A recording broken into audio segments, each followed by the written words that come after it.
Kurt's language was very flexible. It was utility-like. It was funny. It was informative. It was very practical. And it was multi-purpose. A lot of Kurt's one-liners could have very different meanings depending on the context. Thanks. Depending on the situation or who he was talking to, or sometimes even how they were pronounced. Sometimes they had so many different meanings that they could be said in response to just about anything. They were just always different enough for most people that they ended up being somewhere between hilarious or funny, or at a minimum, at least, interesting. But for some that didn't really grow up with Kurt or know Kurt that well, or spend a lot of time with him, they were really confusing, especially for women. And, you know, when you'd be standing in that circle and he'd rattle off 4 or 5 of these things, I'd always look around because I knew there was going to be a lot of people that had no idea what he was talking about. People would roll their eyes or stand around like, what the, you know.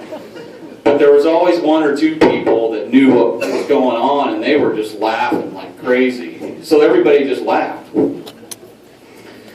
So a few classics to get started with. Scott knows this one better than I do, but Kurt used it for everything. It was probably the first one I remember hearing when I was 13 years old. And it was, "Hey there, Virgil. What you putting on that lure? Chum and rub?"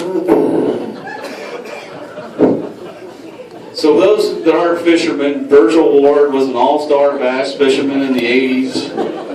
And this chum and rub stuff was like a stink bait for bass. You squeezed it out of a tube, you put it on your lure. It was nasty. Kurt used that one-liner for 100 different things. It was always a question, but it didn't have to be about fishing.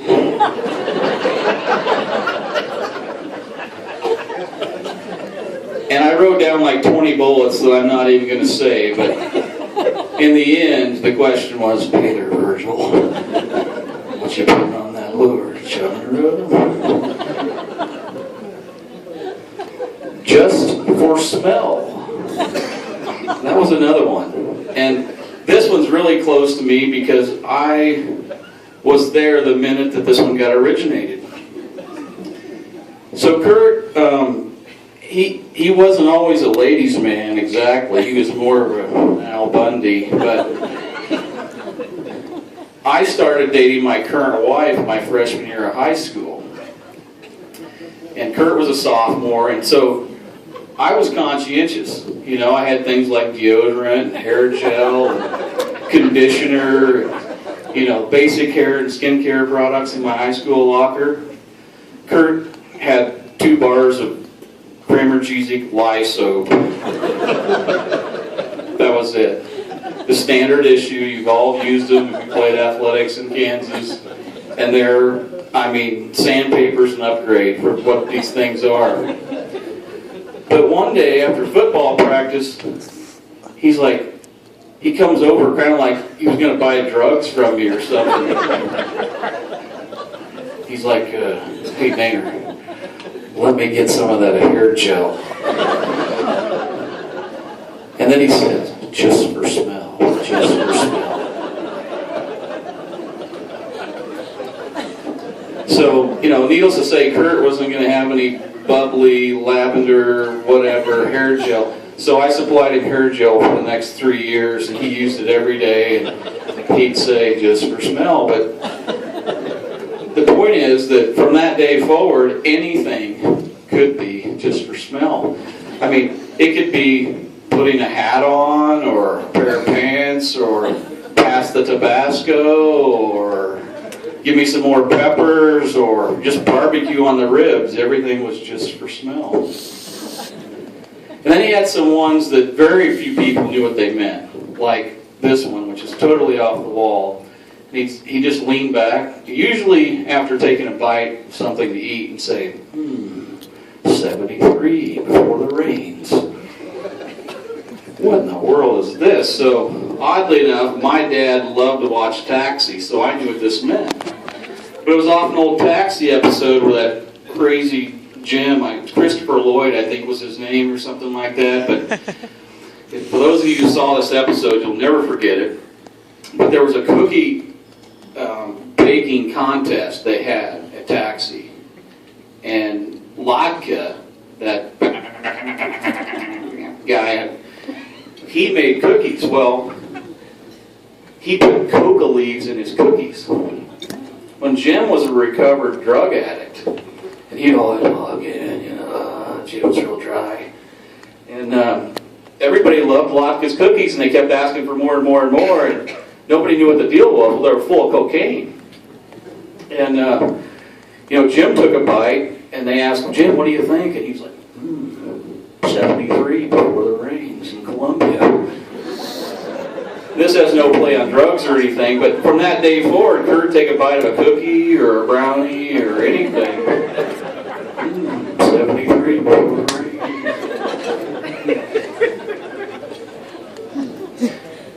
It ain't that bad. This one thing about Kurt, and it always amazed me because Lillian's probably the best cook west of Salina.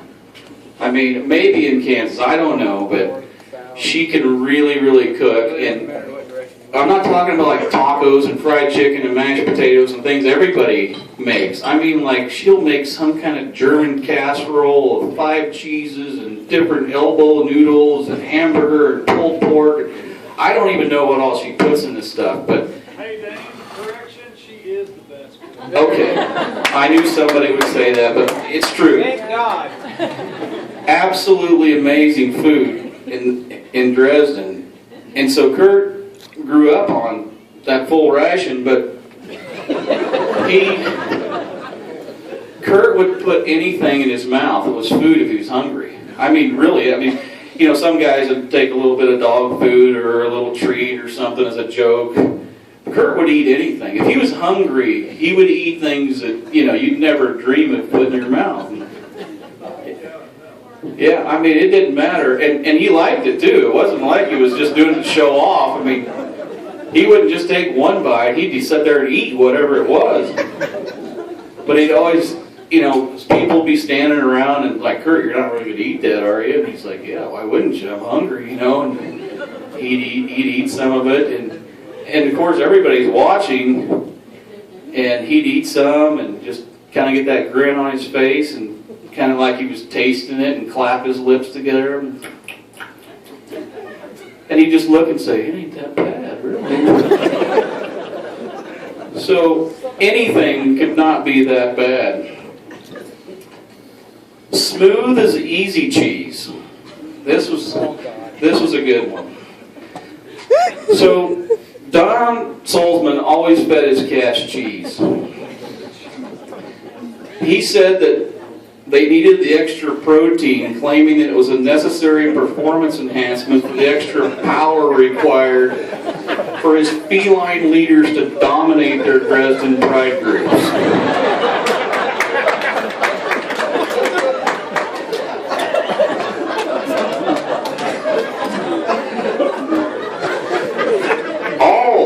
Don's cats got cheese at some point or another, but only the top performing felines, these big toms, actually got easy cheese right out of the can. And it became a regular part of their training diets. Smooth as easy cheese became a common one-liner. It could be applied to just about anything. It went good. It was always something that went really well. It might have been a way to describe something that went over well, like an event, a game, a test, an interview, an inspection, getting out of a traffic ticket, patching up a quarrel, or great first date. It didn't matter. It was all smooth as easy cheese.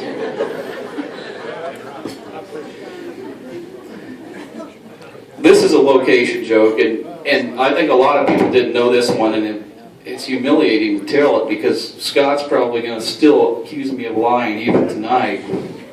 But this is the story of the kangaroo rat at Glenelder Lake. So Scott and I and Kurt Scott's grandfather lived at Cocker City. He was a tremendous duck hunter and fisherman. Scott didn't inherit any of those genetics, unfortunately. Well, we're still working on it. But seriously, and he did, by the way, he's a great duck hunter. we were fishing down there on the causeway like always, and we caught a whole bunch of fish. It was tremendous. We caught so many fish that you'd have to find a piece of driftwood, and we put it on our arms and tie the stringers. And when you're hauling 80 pounds of white bass, half a mile back to the car, it was like that. It was like that every year. But what was funny about this story is I went back to where we had our stuff that day. It was in the afternoon, and there was a bag of, they never brought anything, so I kind of brought like Little Debbie cakes, Snickers, and water jugs. They just had like a pocket full of jigs, and they'd go down there for 20 hours at a time. They took nothing. And I always had all this stuff and food. And anyway, there was something in a bag of chips. And if you can imagine, outside the bag of chips, there was this tail, maybe 8-10 inches long. And on the end of it, there was a little tuft of hair on this thing. I'd never seen anything like that. And it was in there eating all these chips. And, it came out and it hopped up the rocks and it disappeared. You can't make this stuff up. So I told them what I saw.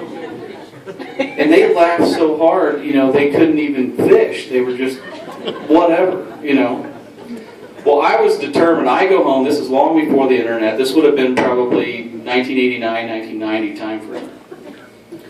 And I look it up in the encyclopedia, and I find this picture, and there is such a thing as a kangaroo rat. And it's pretty rare in the Midwest, but we have them occasionally. And now I'm going to tell them, because officially I saw a kangaroo rat. Well, they physically went from, I don't remember where I was when I told them, but they were both together and they were leaning on something, and then Kurt ended up in the fetal position with his hands on top of his eyes.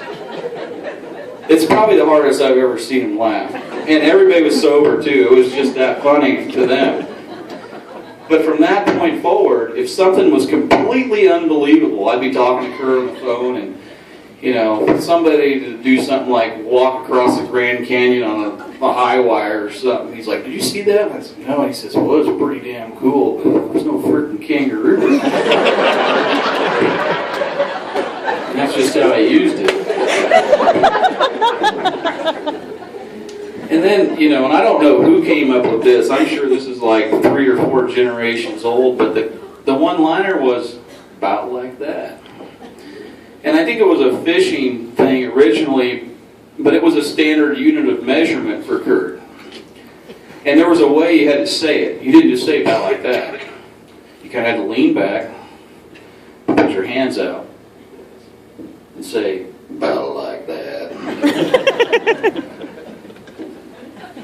And originally, that was just talk about fish, but after that, it didn't really matter. If you could ask Kurt, like, "Hey, how big's that screw they put in your hip?" Or "How big's that fence you just built?" Or "How big's that steak you ate?" Or, it didn't, everything was about like that.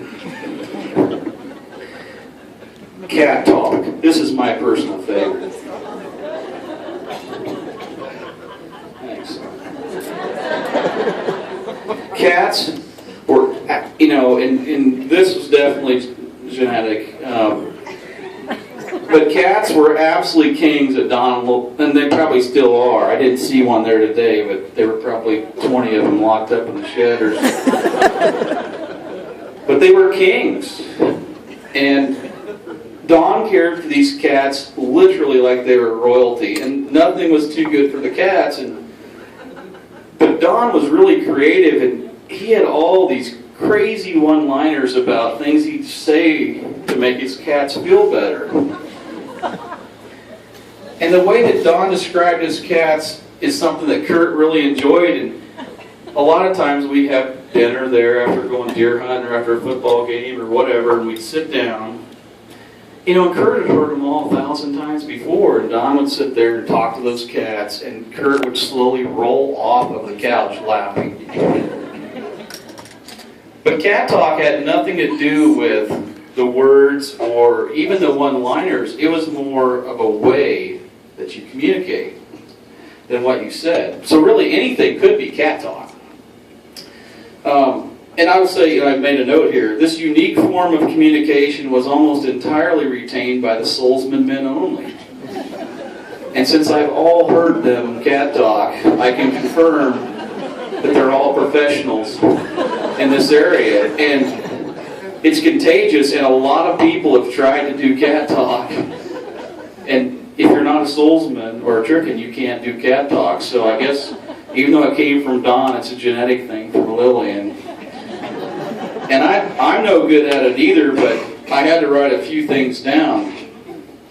At the end of the day, cat talk was originated around a way to describe a superior particular male cat. No. So a few, and you could say these all night. Really, we just pass the mic around and say these, and it'd be a good night. But the first one that came to mind is, he's nothing short of a true legend. He may not look like it. This ain't really true, I hope. I'm making this part up. Your dad would say this stuff? Oh yeah. He runs the entire mob. This one here, he's a magnificent samurai. Samurai? Without question, he's the absolute king of his domain. Oh, for sure, he could easily make the Olympics. He's a true killer and he likes it. His agility is absolutely unmatched. No one in town can touch him. He's a tremendous street fighter. One of the best ever. Those could show up anywhere. All of them and 1,000 more I'm of pretty those. sure I've heard Kurt say similar. But what about Kurt's perspective on human anatomy? No, no. This is a really good set here. I mean, you have to pay especially close attention to a conversation with Kurt about a body part, because there's a pretty good chance you're going to have no idea what he was talking about. So I'll just jump right in. A lid, that's your head. Flanges, which we all went through, Anatomy 101, he pronounced them flanges. Those are pretty much anything except your head or your torso. Could be a flange. A wheel was your leg. Tire was your foot. A hinge or a bearing could be any joint. Your wing was your shoulder. And somebody's lower unit was anything from about here down. Just didn't matter. And, he had a lot of other cool terms. And, things like victuals. When he said victuals, it always meant food, but it may mean like I'm going to eat something right now or I'm going to cook something, but that's what victuals meant. Motor oil, that was beer. A few jars meant at least a 12-pack. Coal was gasoline if you need coal. And worm dirt or copper schnozzle, that was Copenhagen. But Kurt's most interesting descriptions were of time and space and travel. These are what he described to let everybody know where he was going and when he was going to get there and the route he was going to take. And these were all one words. These weren't one-liners. These were just words. And some of those, there's a million of them, but a few were tootle, troll, slide, meander, and skedaddle. So, tootle was a general description of speed or duration to a destination pretty close by. Tootle typically meant that he's probably not in a big hurry, but whatever he's doing is pretty specific. He's going to tootle over there quick. Like, let's tootle over there real quick and check it out. Or it could be also an instruction, like, while you're coming over, why don't you tootle by there and grab me one too. You could tootle just about anywhere that wasn't a long trip or really time-consuming or a big destination. But trolling, on the other hand, far less specific than trolling, or tootling. It was also casual, though, but you generally would troll by or through somewhere on your way to a different destination. But unlike tootle, you could troll to locations far away. Like you could troll through Colorado on your way back home, or you could troll over to Manhattan for the football game. But then there was Slide. Slide was the most casual, but Slide was always good because Slide always meant fun. If you slid somewhere, it was good. Everybody was having fun. You could slide to the lake, you could slide to the bar, you could slide over there to go eating. But sliding was great. And then there was meander. But compared to tootling and trolling and sliding, meandering was by far the most casual description of speed over ground. It was also an indicator of taking an indirect route. You could meander places that you could never tootle or troll or slide to, and you always took a less obvious route. However, you could never tootle or troll or slide to anywhere you couldn't also meander if that's how you decided you wanted to get there. But skedaddle was different than all of them. Skedaddle was not casual. Skedaddle was fast. Like Deion Sanders can skedaddle. NASCAR's drivers skedaddle around the fourth turn, and sometimes it was just something that needed to happen immediately. It didn't have an indication of speed. It was just, it needed to happen right now. So if Kurt yelled skedaddle, you need to leave the area or get on the ground immediately. Something was going to happen. But then he had a whole bunch of others that were just great, like Hunt and Fish and stuff, and Splendid, and Very Well Then, and I See, and Delicious, Tremendous, Smooth, Excellent, and my favorite, Stuff and Stuff. And Hunt and Fish and Stuff, Hunt and Fish and Stuff was a one-line adjective that was used to describe anything you could do outside that was not an organized athletic event. Had nothing to do with hunting and fishing. Let's go hunting and fishing stuff. What do you mean? Well, it didn't really matter. We weren't going to go for football practice. That's about the only thing you knew was not going to happen. But as you listen to those, and I had written descriptions for all those, but I think that's too boring. But Splendid, Very Well Then, Delicious, Tremendous, Smooth, and Excellent. They're all positive. And that's just kind of how he was, They had different interpretations, but they were all good. And the best one I saved for last, and it's another one that originated with Scott and Kurt, and maybe Scott actually invented it, I don't know. But we were at Norton Lake, and I had a girlfriend at the time, my wife. These guys didn't have one. We were doing stuff on the weekends all the time. And that particular day, we were at Norton Lake. And they knew I had a date. And there were forget about cell phones. There weren't even phones anywhere we went, right? Because we were like out wherever, ponds, lake, pasture, creek, whatever. And I'm late. And Scott was, I think, what was the name? Where is Scott? Present. What was the name of that blue station wagon? Safari. The Safari. 72. Perfect. We were in the Safari. I remember that. So we'd been fishing all day, and I was supposed to go to the movies with Missy that night.